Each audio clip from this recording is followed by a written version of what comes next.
Hi, good morning, good afternoon, and good evening, everyone here. It's always good to see you every Saturday. We are a family. Any day that we go without seeing each other, especially on Saturday for this meeting, we have familiar faces that we truly appreciate. And we thank you for coming on. And we are so happy that we belong to OnPassive. How beautiful it is to belong to a company run by a CEO who is driven by love, driven by progress, a CEO who cares for us. He allowed us to call ourselves founders. That name alone should make us know how much he upholds us high. Not many companies will allow you to use that name, a founder, that we can refer to ourselves as founders in OnPassive. And we are so happy that we have not only a CEO who cares about us, but leaders who care about us, who mentor us always, who are there for us. And then yesterday when he came to Friday Night Live, we saw his aspect, his desire of him wanting us to understand our business. And we are blessed to have the OTech Pros team who have been there, who move from one webinar to another, educating us, helping us to understand what's going on behind the scenes. And we can testify, many of us, that since they started speaking to us, we have come to understand the process that the system development goes, that we have even forgotten asking, when are we launching? And we are so happy that our CEO has created this company with the tech team that has viable products, a company that is set to leave a legacy, that we are in there, we are the first generation of OnPassive. And after our time from this world goes, we're gonna leave a legacy to our children. So OnPassive is a business of a legacy. And if you want to learn more about OnPassive itself, you can go to onpassive.com. OnPassive is the company. But we encourage any guest who is here today, who is going to attend to this meeting, after we finish, go back, get back to the person who shared with you this link or who invited you to attend here today, so that they can help you understand more. And if you choose to be one of us, you are welcome. As our CEO said, the doors to founders are closing on the 22nd of this month. After that, there will never be a founder position again. And he said he's not doing this, giving us these 2 weeks to get more people in, but he is allowing us who have already seen the vision to finalize ourselves, make sure if we have anything pending, if we don't have access to our back office for some reason, because we forget passwords. He doesn't want to take us by surprise. That's why he has given us this chance for us to do that. So we thank you so much. Our OTech Pros today, we have Brother Collins, we have Brother Andy Parks in the house. We have Lynn, my co-host, in the house. We have our brother Madi Degamo, who is live streaming our meeting. Brother Vincent Ete has a family commitment, is OTech Pro. Brother Oliver and Brother Bob were in OTech Pro's meeting, but they have commitments. So we appreciate them. And Lynn, I give back the ball to you so that you can introduce our speakers of the day. Thank you very much. Thank you, lovely Gladys. We appreciate you very much. Today, we have the honor of two big, prominent people in this business. First of all, we have Collins Mana, and second of all, we have Andy Burks. So Collins is going to talk about technical things. He's going to talk about the software development using the Agile Scrum framework. It sounds very technical, but believe me, when Collins is over and done with this topic, you're going to understand what Scrum is about. It's really very interesting. He's also going to talk a little bit about security, the laser internet technology, and compliance. Just a little bit, he'll touch upon those topics as well. And then we'll have Andy Burks, who's going to speak. And Andy Burks is a longtime founder in OnPassive, and many of us are familiar with him because we see him on the corporate webinars. And he talks about the numbers. He's called the numbers guy, but he also has a strong sales background. He has many years of sales behind him. And he's going to bring a perspective to us that we may not even think about, and how OnPassive is just a perfect forum for anyone in sales and for people who want to make sales, right, Andy, regardless of our skill level. So he's going to bring that component in after Colin makes his presentation. So take it away, Collins. Thank you, Lynn. Thank you, Gladys, for inviting us again. Unfortunately, our tech brothers are not here. We have Andy also, who is the financial person and the sales person, who will really give us everything we want to know about the products. You know, sometimes the product without sales or the product without knowing the worth of that product in the market is just useless. So it's good that we have Andy that can really look at the product and tell us the importance, so we can, you know, be very, very excited of what we have in hand, what Mr. Ash Mufara and the tech team have built for us. As we said, it's not an easy journey. It's really difficult, but we really appreciate the tech guys and Mr. Ash Mufara, because for 2.5 years, or going, he said 2 years, you know, it takes courage and a lot of sleepless night to put what they have just put together, what we are seeing today as products. It's not an easy task. It's very, very difficult. And again, the process to develop this product is really mind-blowing. Not every company can implement this. There are companies, you go, they say, yes, we are doing this, but when you get in, you know that they are not doing what they say they are doing. IT companies, I mean, you know, because they know it is easy, but very tricky to implement. And the moment you get it right, you know, everything will just be so easy. And we'll be talking about the Scrum, you know, framework, how OnPassive have built their product from scratch and get to where we are now with all the multiple products from O founder to Go founder. So we'll run through those processes because it's a topic that Mr. Ash Mofara chose for us to talk about, so the founders can understand. If you want to enjoy it, this is the time to understand what your business is doing. Remember, they'll be building software every time. After the launch, the company will keep going. We will never stop, as Mr. Ash Mufara said. The company will never stop building software. They will build and build, as Gladys said, until we are dead and gone, and generation will come, they will continue to build, you know. So I'll just read the topic before we go, and, you know, it's better to know what Mr. Ash Mufara said, had in mind for us to talk about. He said, having minimum value products, you know, then sprint by Scrum managers, then a bigger product release and multiple releases, preparing the products for the marketplace and go viral. Go viral means go live.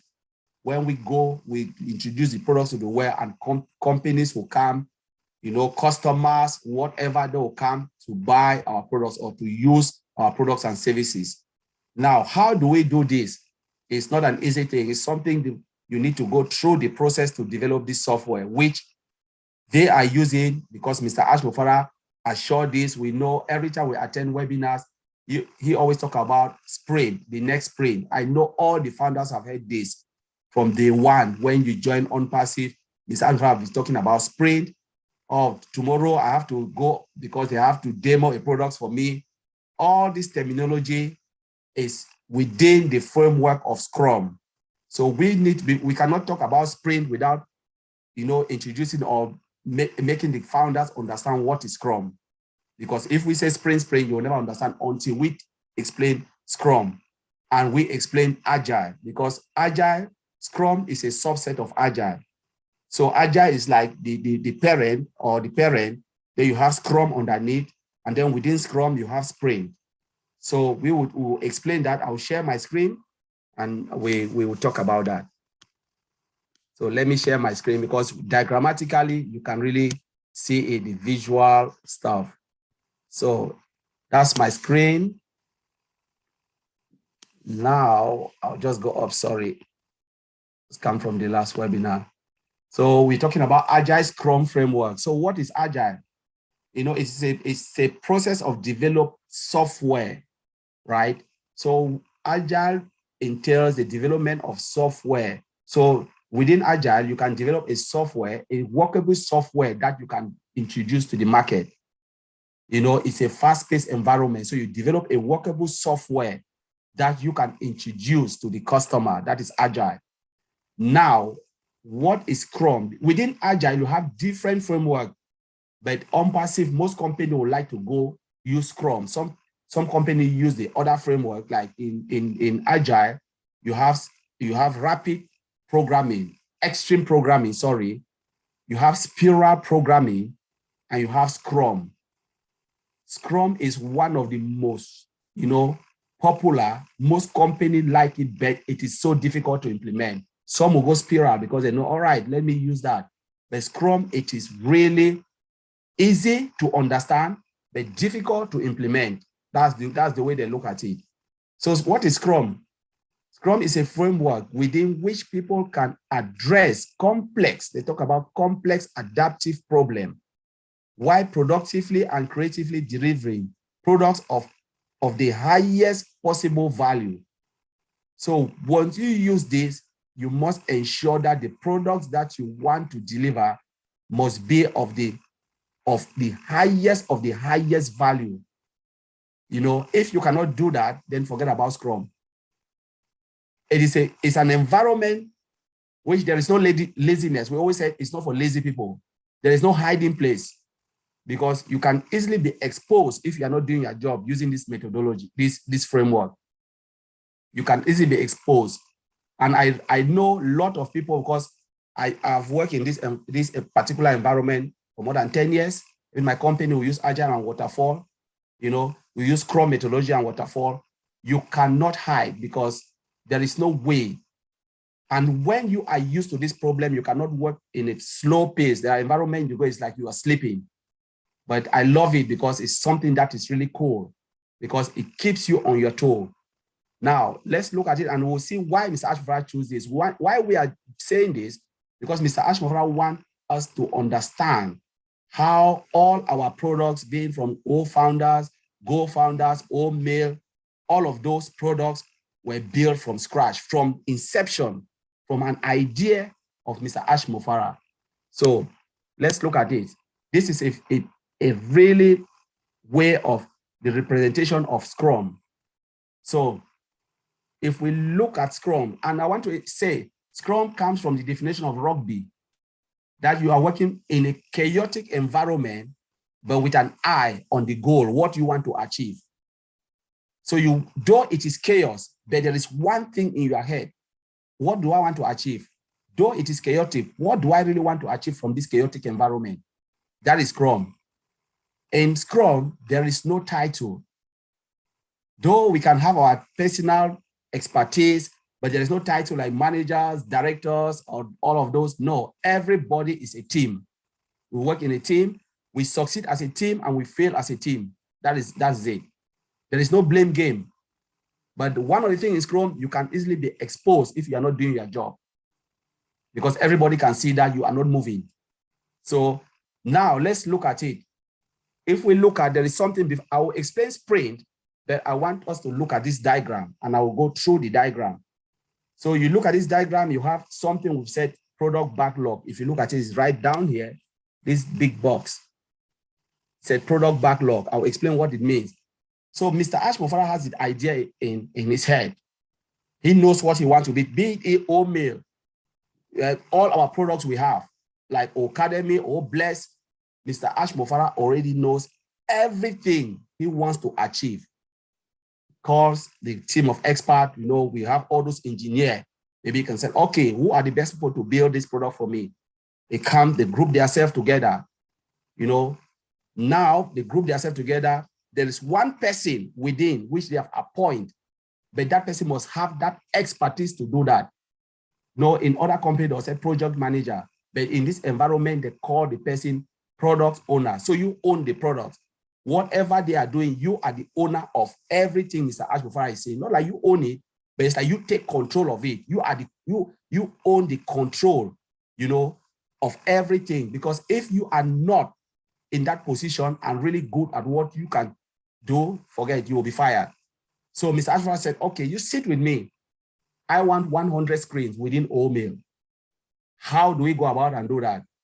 100 screens within Bless. Now the product owner said, okay, Mr. Ashmufara, you want 100 screen. Which one is the priority? Which one do you want first? Because we cannot build 100 screen. Mr. Ashmufara said, I want this first. Now the product owner said, okay, for what reason? Because we think if we build this, maybe we will not be able to achieve this. Can we flip it this way? So they have that front and back. Okay, yes, I see. Let's go with this first. But you must have the priorities. So the product backlog is the idea of Mr. Ashmufara, sorted in the order of priority, what we need to achieve within the whole development of that particular product. Say, be it O-mail, be it O-academy, whatever, both the physical and the digital products, it goes through this process. Now,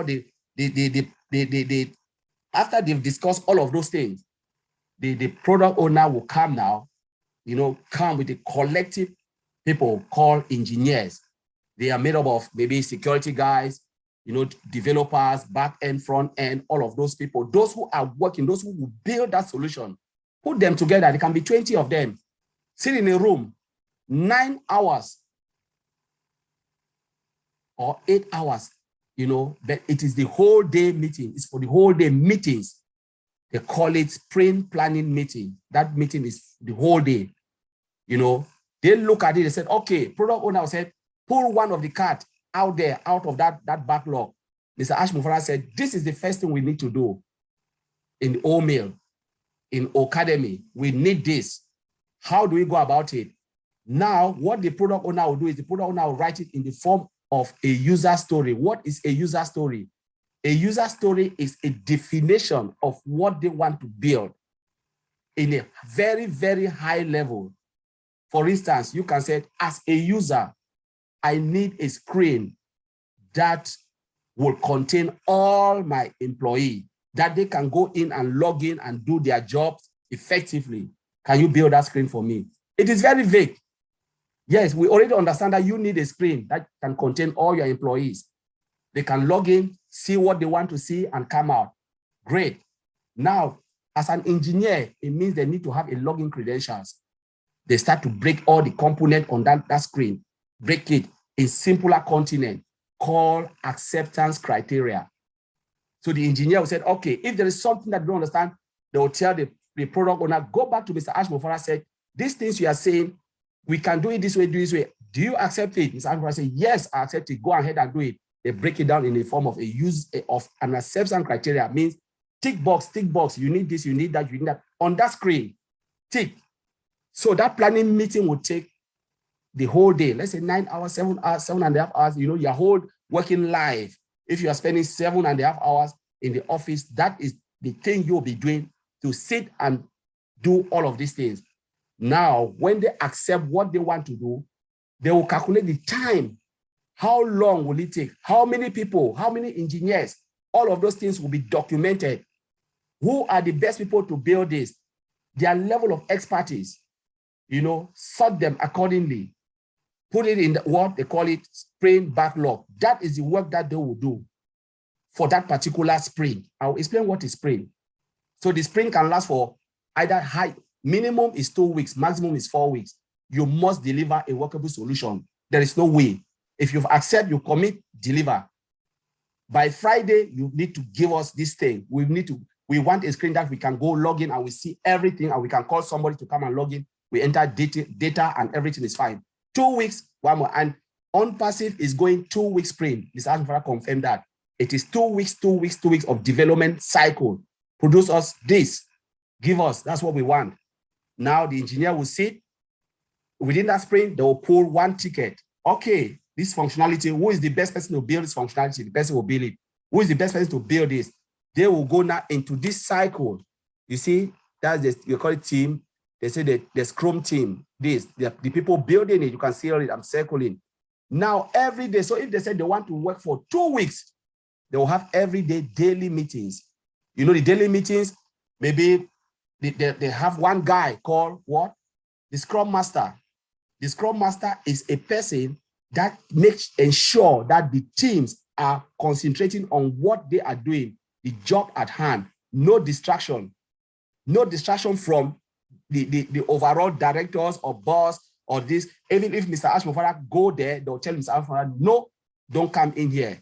We don't want it. So you must be on that type of person where you can make decision and say, no, we are committed. We can't listen to you. We must deliver this because this is what we are. Because if you allow people to come and talk to the engineer, sometimes you change things and things will go out of hand. So they keep them on their toe. You stay in that little box, concentrate on that job. We want this thing. If Mr. Ashmofara need any change, he will speak to the product owner, and the product owner can say, okay, there is something here we miss. Can we add this? Yes, the customer can make change. Because Mr. Ashmofara asking now as a customer, can we make this? Say, yes, when we deliver, we'll make the change, but not now. So they keep them in that little box. Daily meeting. The daily meeting lasts for 15 minutes. 15 minutes. Daily Scrum meeting is 15 minutes.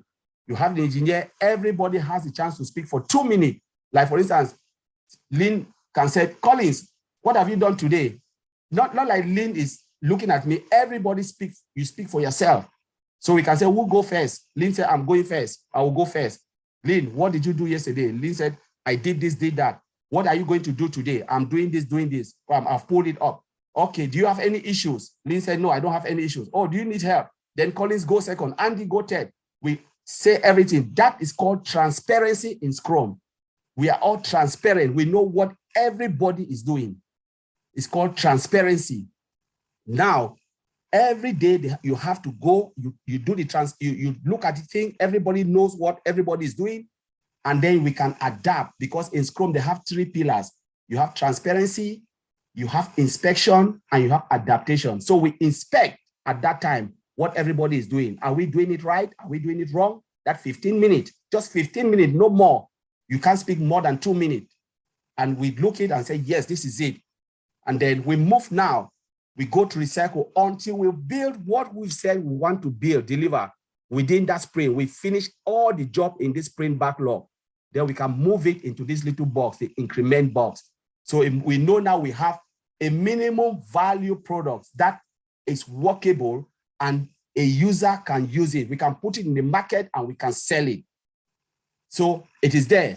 Now, Mr. Ashmofara can say, yes, we always hear Mr. Ashmofara said, they will demo a product. We have a demo this day. We have a demo. That process is called sprint review. You have to review it. So who does the review or does the review is Mr. Ashmofara and other teams, because Mr. Ashmofara is acting as a customer, as a user, because he gave the user story from this end, from the backlog. He needs to review it to ensure that what I said I want is what you people have built. So he comes at the end from this box to this box. He reviewed and said, happy days, it is good. I'm happy with what I've seen. If he's not happy, there is room again to go back through this sprint and fix it within that week, that time frame. So now, Mr. Ash said, yes, happy days. Let's say everything is good. The team now will sit.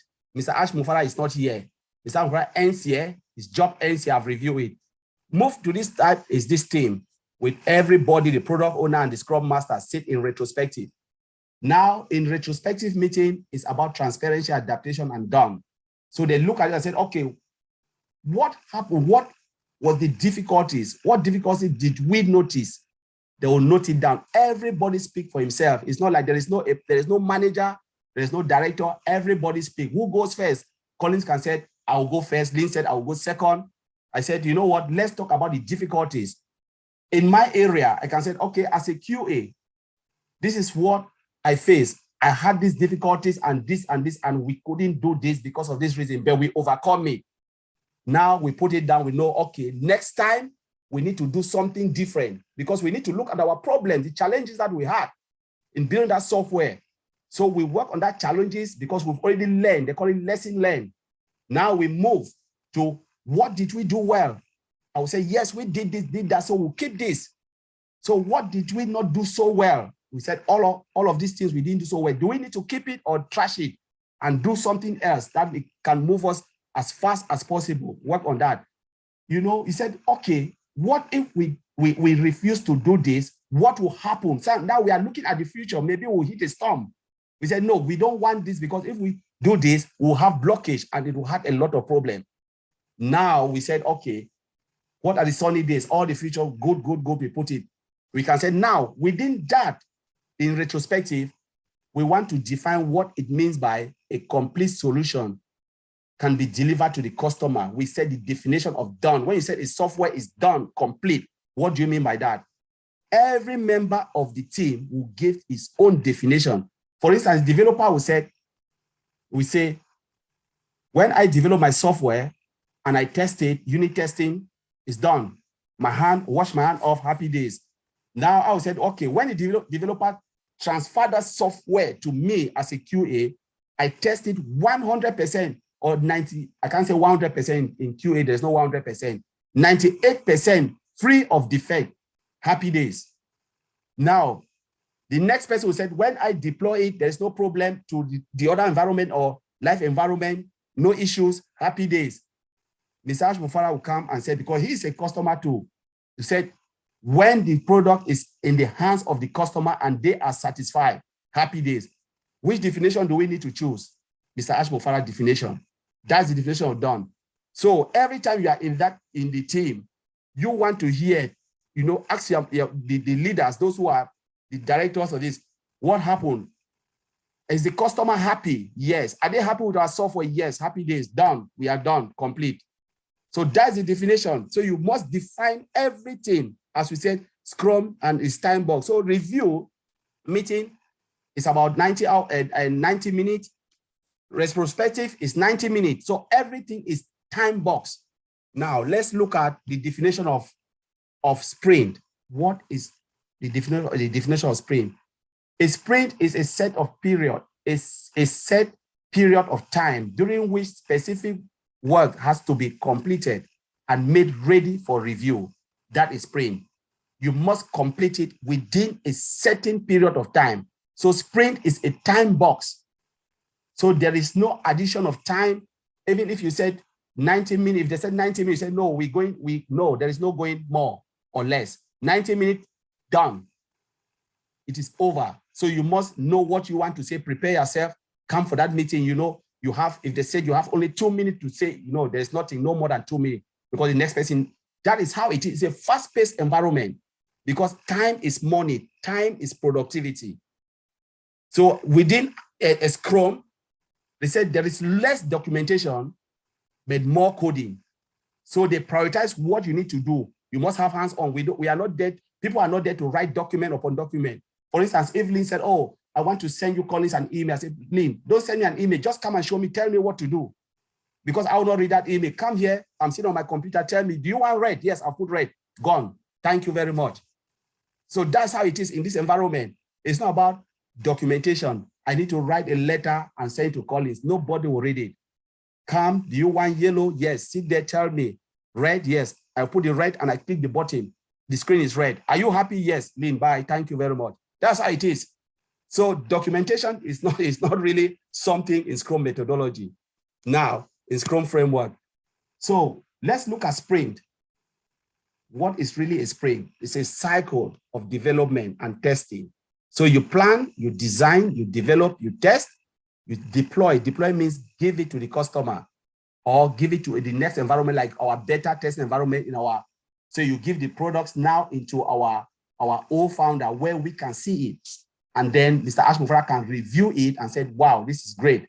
And if Mr. Ashmufara is not happy, before they even show it to us, Mr. Ashmufara will review and then click a button, all of us will see it. Happy, then move again to the next one, launching. The launching is about going now to the well. You push it to the well where the customers will see it, the third eyes. That is the launching. And a sprint, like one circle, the minimum, as I said, is 2 weeks. Maximum is 4 weeks, not more, not less. And you can move to the next development. Sprint 2, you develop 2 weeks, you move. Sprint 3, 2 weeks, you move. And that's how it is. And let's look at the value, sprint value. What is the sprint value? They said, one, work in this environment, you must be courageous. So you must be courageous to take complex problem, really tough problem, break it down, build it, and then give it to the customer. You must be courageous to do that. 2, you must be focused in your job. There is no room for you to sit being distracted. No, you must be there. Your head must be on what you are doing. 3, you must be committed. You know, commitment is the order of the day. If you're not committed, you are fired. Respect, you have to respect your colleague. Treat your colleague as equal.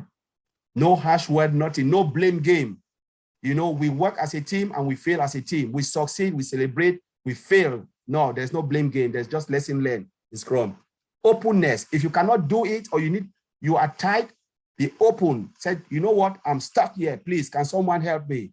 You must be vocal in this environment, because the moment you say yes and 2 weeks gone, they come back and check you are not moving, you are out of the door. There is no said, oh, please, I'm sorry. There is no, because sorry, this customer will not tell us sorry. The customer just tell you, I'm done with you, you know, and that is the Scrum. So in this particular process, we're talking about building minimum value products.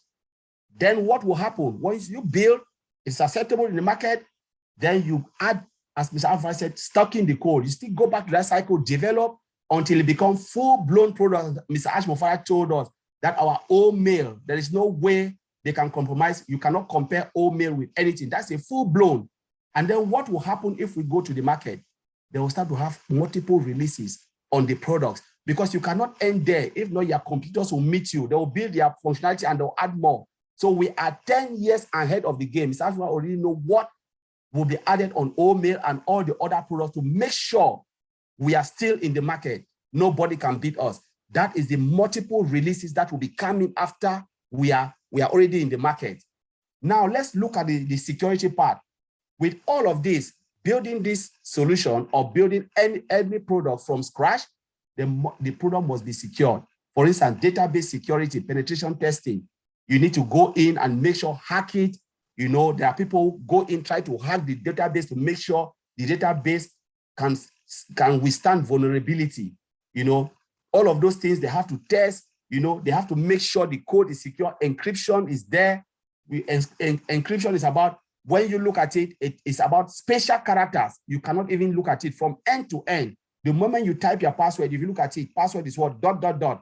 From that moment, go right into our database. Everything is hidden, so nobody can get it. That is maximum security.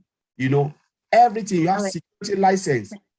Collins, I just wanted to let you know that Oliver is in attendance. He is here now, so he can cover the security aspects. You probably didn't see him come in. Just that's you know. good. That's good. That's good. So Oliver can take that security. I was just hitting that part, but Oliver can take it because he's the security guy. He can take it. So, and Oliver can talk about the compliance as well. So, to you, Oliver. Thank you. Thank you. Thank you, Collins. That was an excellent presentation. And, you know, when we look at the Scrum values, I just find it very interesting because, you know, personally, I think that the way OnPassive is and how Ashmofara is, those Scrum values fit Ashmofara himself as well as the company. The values of courage, focus, commitment, respect, and openness. I think those Scrum values apply to our company and our CEO. So I thought that was really fitting to say. Thank you very much. As you know, you talk about Scrum being a sort of a chaotic framework. However, I think we might want to call it a controlled chaos because, you know, chaos is expected within this framework. And it's one of the strengths of it, because with this chaos comes in an opportunity to address any issues or problems as they occur. So I think the Scrum framework is what I call controlled chaos, not chaos in a negative way. Would you agree, Collins? Okay, I just wanted to add on to that. Yeah. A positive kind of chaos. All right, yes. Okay. Thank you so much. Now we move on to Oliver Fonte, whose specialty is security, and he's also going to talk about compliance and laser internet technology. Take the floor, Oliver Fonte. Yeah, hi everybody, good day. And I want to say it's nice to be here. Thank you, Anteline, Gladys, and the rest of our founders that are here. It's a pleasure that we will come to try to, extend our IT background so that we should know our business. This is our business, and you own it. You have your own domain and your own website, so it is yours. And I'm very proud for all those who take their busy schedule to come to listen what their business is all about. This is something that has never happened before on this planet. Being in the industry, for what we know, what is going on, and what we've seen, that the CEO tells us that we have just 10%. This is, in fact, is mind blowing. Yes, talking about the Agile Scrum framework, as my brother Connie just put it, nothing happens without security. Nothing will happen without security. Customer satisfaction cannot be without security, because one thing the customer want to ask: are my data, are they safe? Are they secured? I don't want any people, because we'll be dealing with PII, personal information.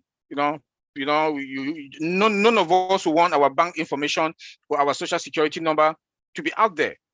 So that's the number one thing that any customer that comes to OnPassive want to ask, to find out where are the data going to be stored. Good enough, we have our own data center, which is hybrid now, and all the sophistication that we have there comes now to the Agile Scrum framework. We have what we call product backlog and sprint backlog. The product backlog and the sprint, that is where all what the developers, the database guys, the security, they work on. That is where they stored. That's where everything is stored, and it has to be secured. Because when the developers, they write their code, that is where it's stored. They retrieve it from there, work on it, it goes back there. The security guys, when we want to make sure that security is good, we make sure that where at rest is secured. The database guys also have to make sure that there in the backlog, in the backlog and in the sprint backlog, they're all secured.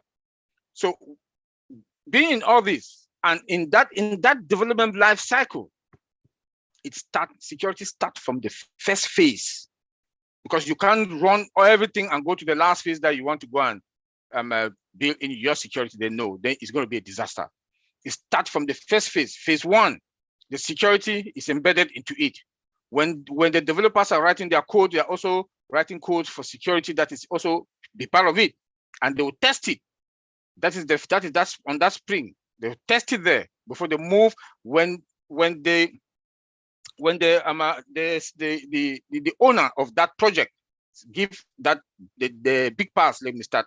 Ash is the one who is the owner. Give that tick that, okay, I'm satisfied with this phase. Then now they move it to the second phase. That second phase also, they'll also be whatever they are doing from the database to the developer with the security, right up to the end, the last phase that now has to go, that they have to roll it out. They cannot roll it out without doing another thorough testing. In a non-production environment, that is a replicate. I keep saying this all the time, that is a replicate to the production environment, because the production environment now says that from that production environment, it is going live for consumption. And they have to make sure, since they started the security from that first phase to that last phase, and that last phase now that they're doing the final security check, and all the checks, they have to check them to make sure that security, database, the code, everything is in place. That is a replicate of that production environment that from there is going live. They have to do that, those check. And when they do those checks, there's something that they call penetration testing. What is penetration testing? Penetration testing is when they hack the system. We have our own in-house hackers engineers. They will hack the system, secure it, hack it, secure it, hack it, secure it. When it's okay, and that is an annual pen test, and it's being done manually. We do have two penetration tests. We have the automated and the annual one. That annual one is a one-time thing a year. Then the automated one now is the one that it might be 2 weeks, it might be 1 month, it might be 3 months, it might be 2 months. It depends now on that company, how they want to go about it. So once that is checked, everything is checked before it comes now to the alpha testing. From the alpha testing now comes to now to the beta testing, that what we are doing, it has gone through all those checks. all those checks, including security checks. Security should be the main and the main thing. The main and the main thing, because we, as a security guy, there's something we call due diligence. Before one want to work with any other third party, we have to do our due diligence to make sure that their security posture is intact, because we don't trust. You never trust. There's something in security we talk is trust but verify. You do not trust any vendor, any company that wants to host your data. You don't.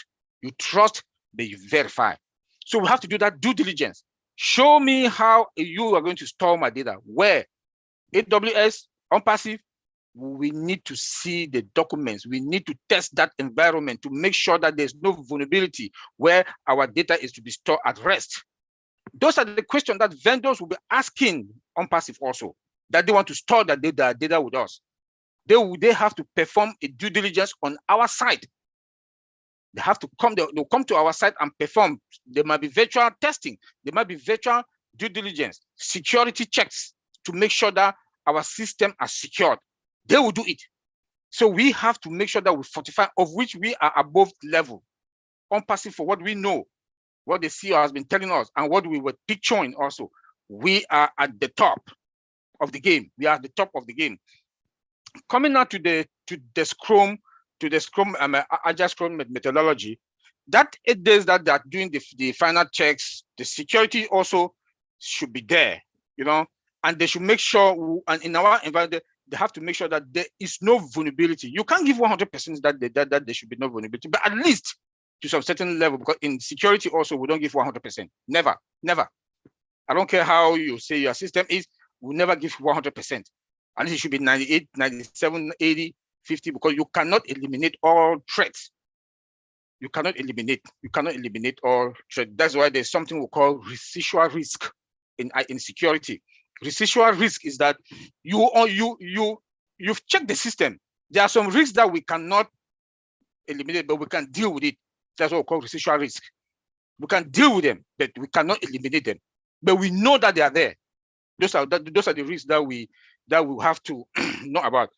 So before now, we come to the other one, that products to go to the market, to the marketplace and viral. Those are the checks that we have to our guys. They'll come again, our data center, which is hybrid, on-prem and cloud, which is hybrid. So from the prem now it goes to the cloud, is hybrid. And before now it hit anything that comes also from the internet space.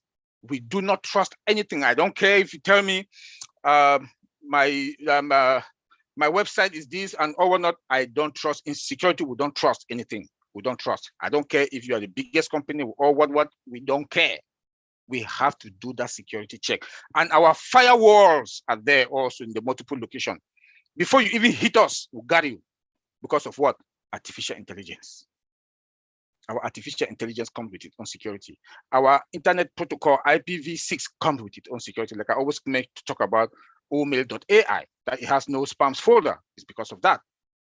So the security that surrounds our data center and in all our system is sophisticated, superior. You can't get us. As much as we say you can't get us, but we also have that residual income. I'm sorry, residual risk. I'm sorry, residual risk that is there, that we know that they are there, but we cannot eliminate it. But it's not harmful. It is not harmful, but we have to put eye on it, monitor it all the time. You know, so like what the CEO told us about laser, that is on top of our fiber optic cables that is connected.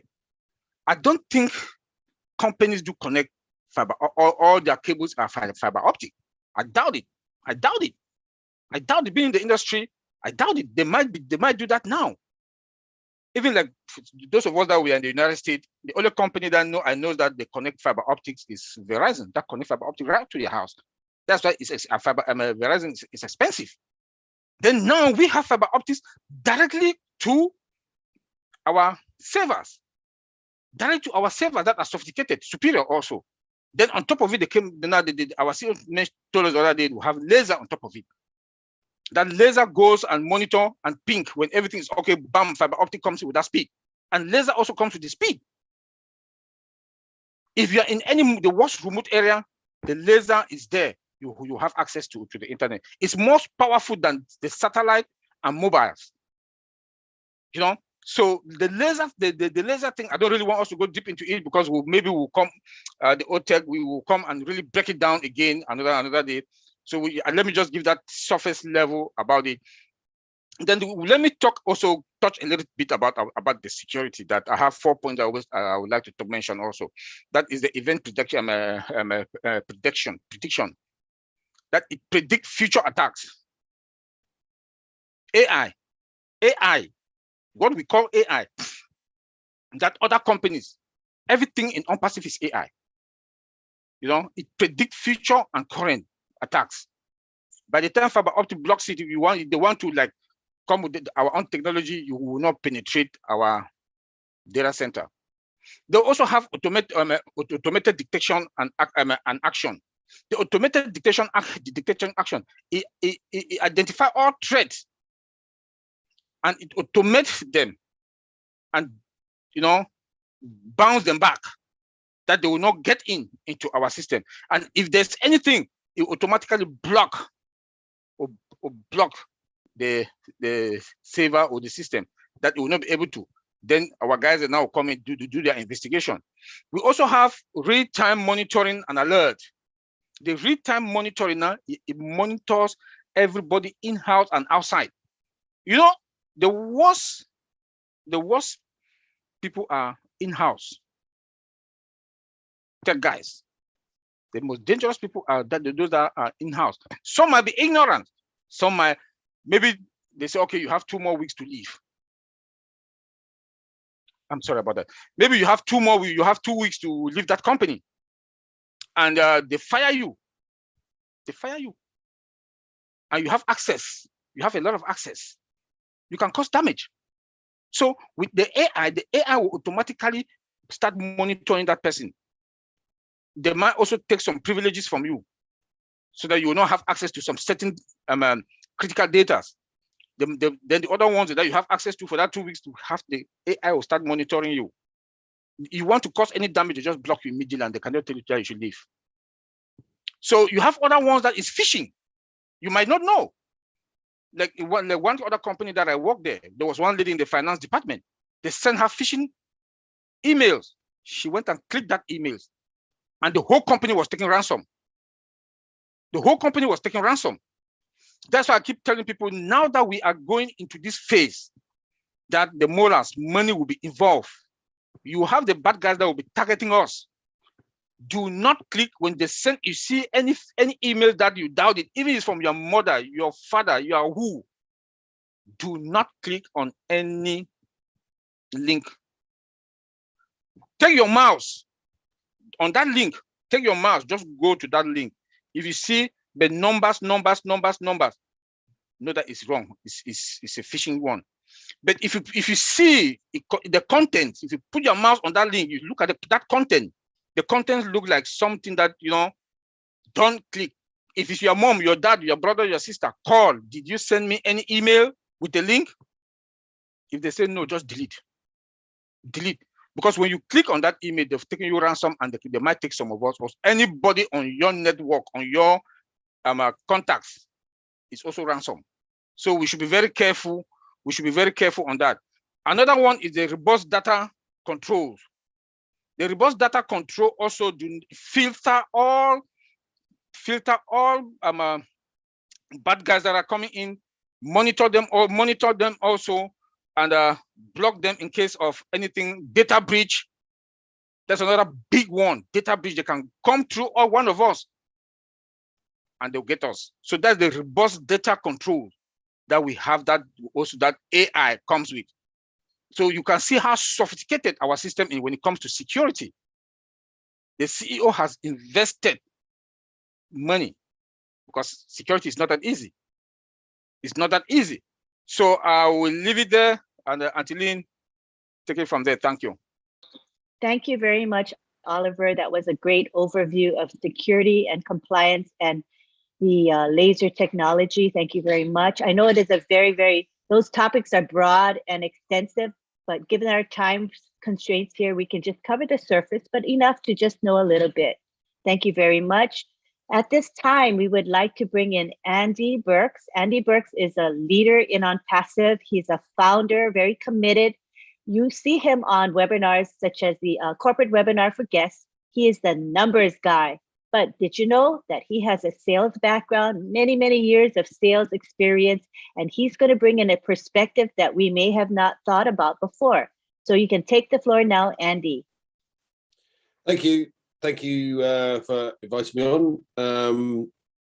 This is good. I love this. I love the simplicity of this company and the magic that it's working. So let me give you a perspective that perhaps you may not have thought of. Now, we've got these minimum value products, things like ONET, which is likely to be free for customers to use. Now, customers are going to come in their droves to use these free products, but now they're a customer. So now they're going to have a look around and see all of the other products that we have within the suite, within the range, as it were. And sooner or later, these people will start to use these other products and become customers and start being paid customers. But just think about this for a moment. We have 4.5 or 4.7 odd billion internet users today. And a lot of us use Facebook. The only reason we use Facebook is because there isn't another opportunity or another option that we can really use. But nobody likes being scammed, and hand in the air, I've been caught out several times or a couple of times with buying things on Facebook and that not being the case anymore. Now, Oliver's mentioned security. I'm going to cover the other side of security, because when you become a customer with OnPassive, you're going to have to prove who you are. So you have to be able to cover what they class as the anti-money laundering regulations. Now, the reason everybody's going to have to cover that is because sooner or later, when a customer comes on board, he may wish to become a reseller, because he will see in the top corner, you can have the money out of this wallet, Mr. Customer, if you click this button to become a reseller. So every single person that joins OnPassive will have to prove who they are. So you're never going to get scamming options like you do on Facebook. You're never going to get somebody having 2 or 3 different accounts or trying to be somebody they're not, or trying to talk to you about opportunities that you simply don't want. Crypto being a good example. Every time I say yes to a friend, the next thing I get bombarded with crypto. So this is interesting. Every single person that comes on board to use the new alternative becomes a customer of OnPassive. So you can build up this massive customer base, and as time goes on, these customers will simply decide, oh look, there's another product that we can start to use, and then you start getting a commission for it, and so on and so forth. Now there's lots of different possibilities with OnPassive. You've got the individuals. Now the individuals will come to take on products or to use the products that we have, may it be for email marketing, for instance. And there are 2 alternatives that I can mention. One's called Aweber, another one's called GetResponse. And as you add to your email marketing, you have to pay more and more per month to use that particular product. Now, just think about this. If they come on board to use the OnPassive email marketing, first of all, you can't spam anybody. So your email marketing will go straight into somebody's inbox.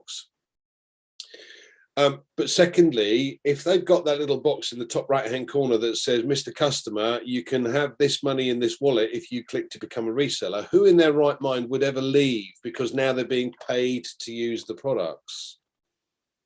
That's an incredible system, and so powerful, because customers come on board, they're never going to go.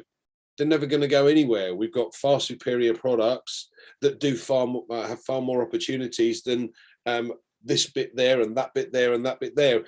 And talking of that, you've then got companies. Now, companies are going to come on board probably to start with, things like the likes of Adidas or Nike, for instance, will come on board specifically for the specific targeted traffic.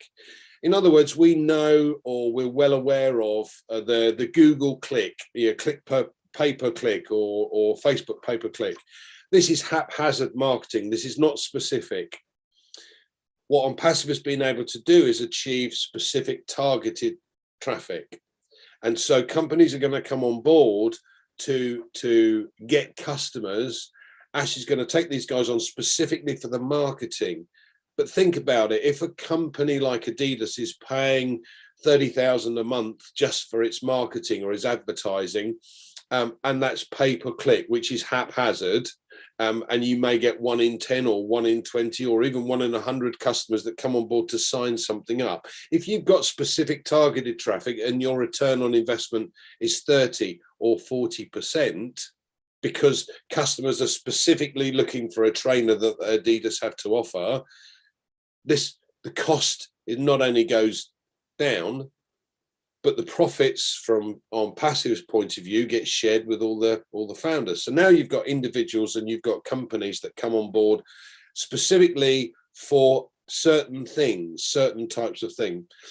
Then you've got governments, and the governments and large corporations are going to look at things like staff. Now, Ash has already mentioned this single sign-on, and the tech guys covered this last week about single sign-on and how different that is from the existing possibilities that we've had. Now, we've heard Susie say, who's been involved in HR for many, many years, she says you click on, or you have to remember the password for this particular software to go into that section of human resources, and then you have to log out of that and go into that one so that you can use that and the accounting and so on and so forth.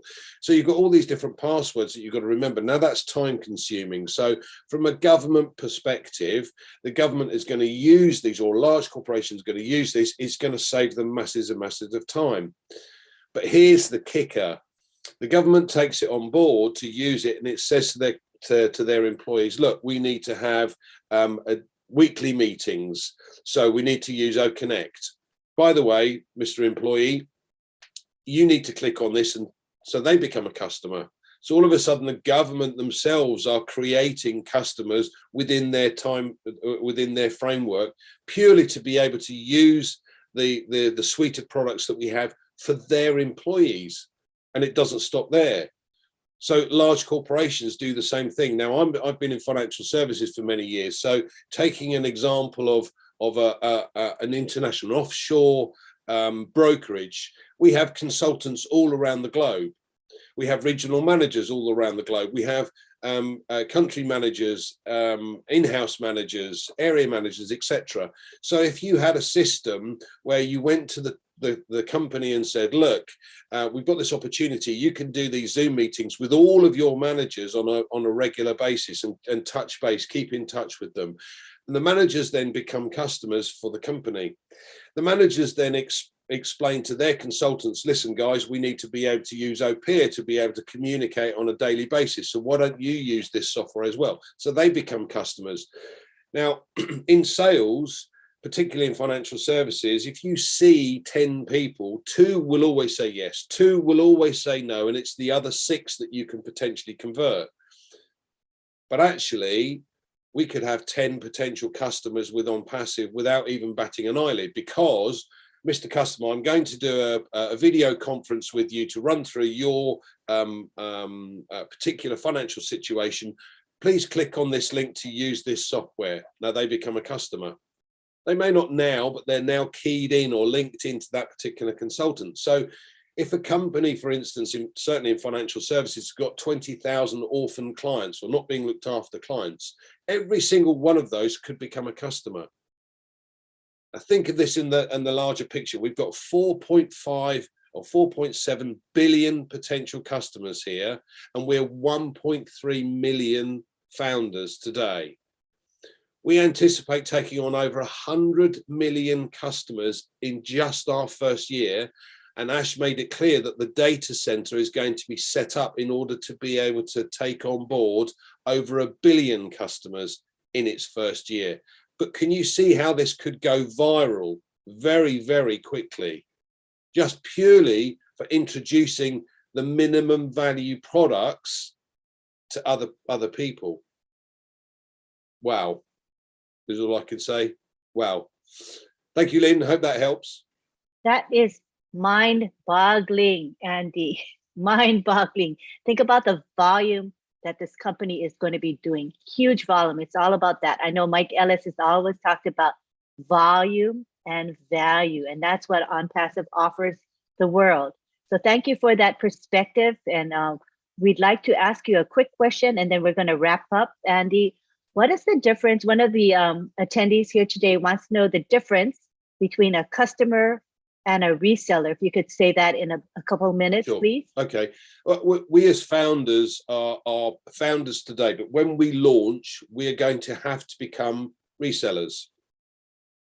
Now, from a customer's point of view, as I said, if you take a customer like an email marketer or an affiliate marketer, for instance, and he comes on board to use the email system, he's a customer. Today, he's a customer.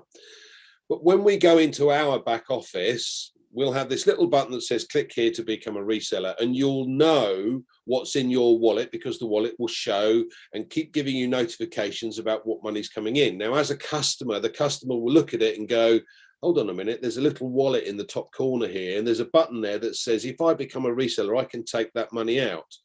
So we're going to get lots of people come on board as customers initially, and if they actually look at the suite of products over a period of time and realize that they can get paid to use the products, they could click to become a reseller. Now, all of us founders, as I said, will become resellers. We're like cash registers, because we are now reselling the opportunity to others. And the more resellers we take on board, the more cash registered we've got within our customer base. So although we don't know the customers that are going to come on board, we will know the people that we introduce.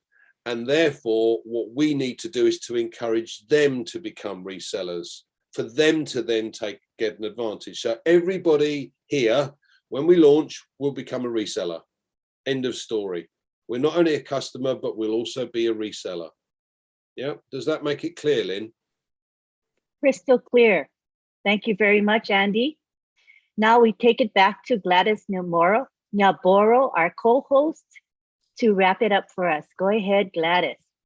Thank you so much, Lynn. Thank you, Collins. Thank you, Oliver. Thank you, Andy. And thank you, Vincent and Bob in absentia. This is amazing. All the education that you give us for free. Oh my goodness. We are blessed to be not only founders, we will be customers, and we will be resellers. What a privilege. And whoever who comes in after 22nd of June will not have an opportunity to be a founder. That is priceless. Founders, guests who are here, welcome and listen to Andy. He's the man of numbers, and with this marketing background, tomorrow we have the Heroes team at 1:30. He will be on. Welcome every Sunday.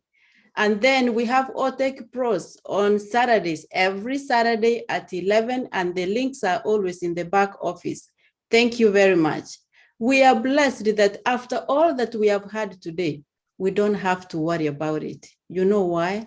Because OnPassive will do everything for us. I know when Brother Andy mentioned that we will be resellers, probably someone said, oh my God, I'm going to sell again. Ash knew that many people have failed in life because they are not able to sell. They sign up for businesses, but because they have to recruit, bring in people, because they have to market, because they have to make cold calls to sell, and sometimes you make 10, 20 calls, you don't get anybody to buy. He knew people were failing. So he came up with a business that does everything for you on autopilot, AI embedded. And our AI is AI with ethics that adheres to ethics, that respects what is to be done. Our CEO plays by the rules. He told us clearly in one of the webinars that we have to be good citizens. So as we have known, OnPassive is already set with its security, with its monitoring measures. As a founder, I will not do anything bad because I know I will be caught by AI. So let's be the best that we can. Let's carry the vision of OnPassive, supporting one another and following the law and being good citizens. Imagine we are from 212 countries. It's us who can build our nations. We can contribute. We can do something good to humanity through Oh Bless. Let's pay those taxes. I think it's Robin who said, the first thing when we start getting our apples is finding that person who can manage your taxes, finding somebody who can talk to you about how to manage your money, and finding somebody who understands the law, and that's a lawyer. Very, very important. I know that one day at a time, but we will be there and we will do great. Thank you so much for all the attendees, the presenters. We love you so much. And Lynn, thank you for co-hosting with me always. I give the floor back to you. Thank you.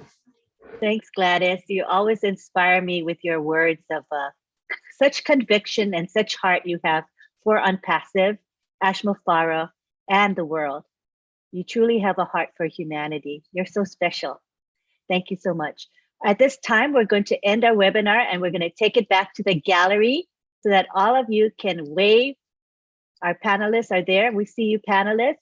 You can wave and say bye-bye, and we'll see you next Saturday at the same time. Thank you for your patronage of our webinar. We do appreciate you. Everybody is unmuted. Go ahead and say bye-bye. Bye. Bye, everybody. Thank you. Take care. Seeing you all. Bye. Thank you. Bye. Thank you. Bye, everyone. Bye. Good night. Good evening. Night. Bye. Good Bye. morning. Thank you. Robert Faraji, say hi to Kenya. We love them. Okay, thank you. We'll do that. Go, Kenya, go. Go, Kenya, go. Love you. Good Bye. night. Bye. Love you Jambo all. Good sana. night. You. Kwaheri. Night. Thank you. Bye-bye.